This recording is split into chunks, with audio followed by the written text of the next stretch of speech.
Beach FM, locals talking to locals. James Westbury. Good morning, James. Oh, good morning. How are you going? Very, very well, James. I've just referred to it as the wonderful Waikanae Community Board. I really like community boards. I love the town hall democracy that they represent. But now you've had a term as a member, now as a chair. What is your view of community boards and their role in our democracy? Well, community boards are quite diverse in their roles and functions. They were established in 1989. There's probably about 110 community boards across the country, with roles in urban communities and also in rural areas. And they were essentially established to give local communities a voice and to enable localism and to hold their council to account and advocate on behalf of their community. So that's sort of the official definition, I suppose. But it's been interpreted by different boards in different ways. Some are more active than others. It's not so much they're more active, it's that they've been delegated more roles and responsibilities by their council. And in our case, in Kapiti, our delegations are rather, being polite, restricted? A little bit restrictive. Yes. Or the behaviour of the council, particularly what we're observing to date, is our mayor is enabling Waikanae Community Board members to participate in a number of meetings that there would be no legal impediment that we shouldn't attend as an elected member. Now, as chair, you attend most, if not all, of the council meetings. Is that correct? As a community board, we delegate roles and responsibilities to attend certain meetings. So I normally will attend the council meetings, and then we've got other elected members on the community board who will attend some of the committee meetings. I see. Now, what's of interest is that we don't have a vote on any of these committee meetings as an elected member, which I find quite unusual and a little bit it really defines us as second-class citizens, and I want to ensure that the public understand that we are able to participate in the discussion, but we don't have an effect on the overall vote, which is something I'm seeking to change. Excellent and very interesting. Of course, the councillors, not only the councillors who are elected as district-wide, but also the ward councillors, they are required to think on a district-wide basis when they're making their decisions. In other words, not too parochially. But what you seem to be suggesting is something different. There would be some parochial votes. Well, in terms of everybody probably and naturally has an affinity towards their area of domicile. So I think it would be naive to presume that people always act in the interest of the total region. I think that you can see by the investment of some of our areas in the Kapiti Coast over the last 2 trienniums where the majority of the investment's been. So, I don't think it's, what I would call as transparent as we all believe. What you're saying, actually, I think is quite topical. I know that I've heard these kinds of things before, but I've also heard that the mayor has at least stated the preference to giving more power to community boards.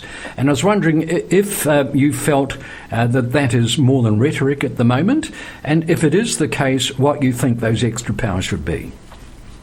Well, if it's anything to go by the exclusion of one of the Waikanae Community Board members who were delegated on my behalf to attend a meeting that I was invited to, and they were excluded from the discussion, I'd say those views that are being promulgated through the community that community boards will have more power is quite duplicitous.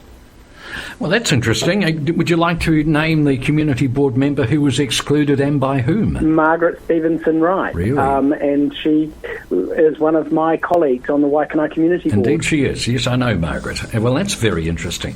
Perhaps we can talk about a very parochial issue. I raised this with the Mayor on Monday, and this concerns the Sunday Cantina, who have a sort of almost like the kinds of bench and it's the sort of thing you'd have your lunch on, a recreational reserve. So it's a bench with a couple of seats, and it's got a kind of a tabletop, and it is quite large. It's outside the Sunday Cantina, and the owner has been asked to provide $195 so that it can be made all legal. And the interesting thing about this is that the Sunday Cantina is beside a bunch of shops, or not shops actually, that's the point, a bunch of premises that have not been occupied for some years. Have you got some views on this, James? I do indeed. The Cavity Coast has district bylaws, and they were established to ensure that public places. In terms of, I'll read from a little bit of the text for you.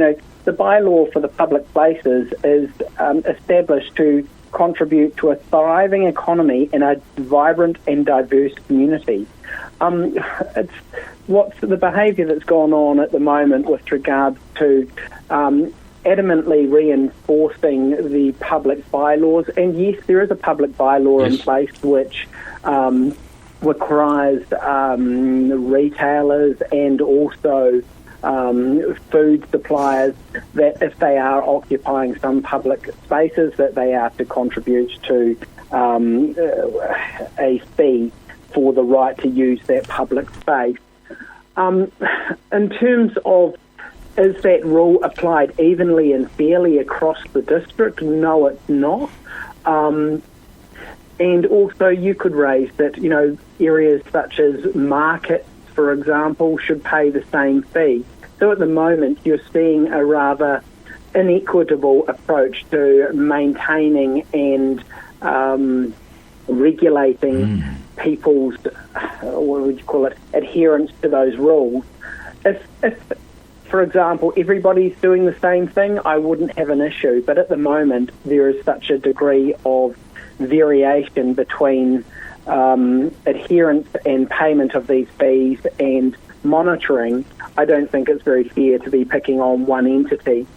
The other issue is that, Mahara Place, since the closure of the library, has been significantly affected commercially, and we're trying to bring some vibrance and, the Italian idea of a plaza with food and, it's a place to meet and greet and thrive.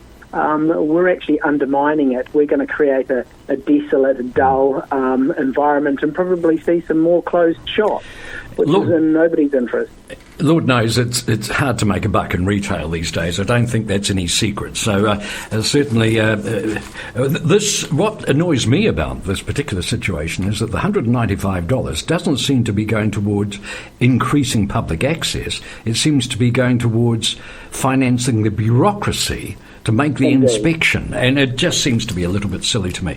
On this line, yesterday we had the Mayor of the Horowhenua actually in this spot, and of course the announcement has been made of the Otaki to north of Levin Highway. It's all going. It means that the traffic is going to be bypassing Levin, and I asked him whether the commercial community was looking forward to this prospect. Now, you've been through this. What advice would you give to the Mayor of the Horowhenua about what is to come?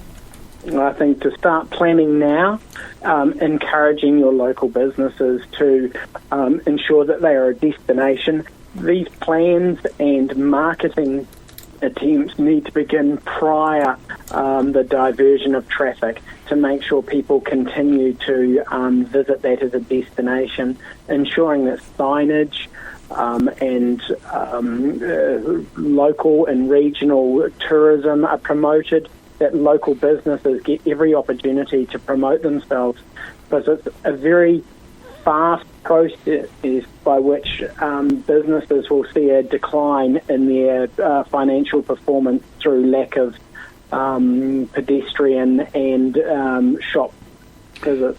So this is a challenge for the community, really, not just council, because we're all involved in this. It's a challenge for us all.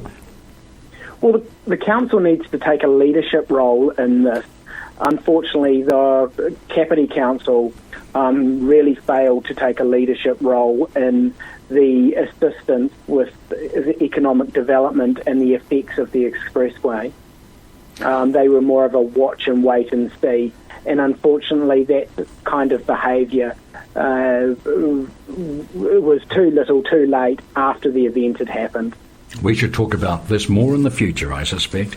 James, thank you for that. Thank you for your very honest and straightforward opinions today. Much appreciated here at Beach No FM. problem. Thank you, James Westbury, Chair of the Waikanae Community Board. 106.3 Beach FM.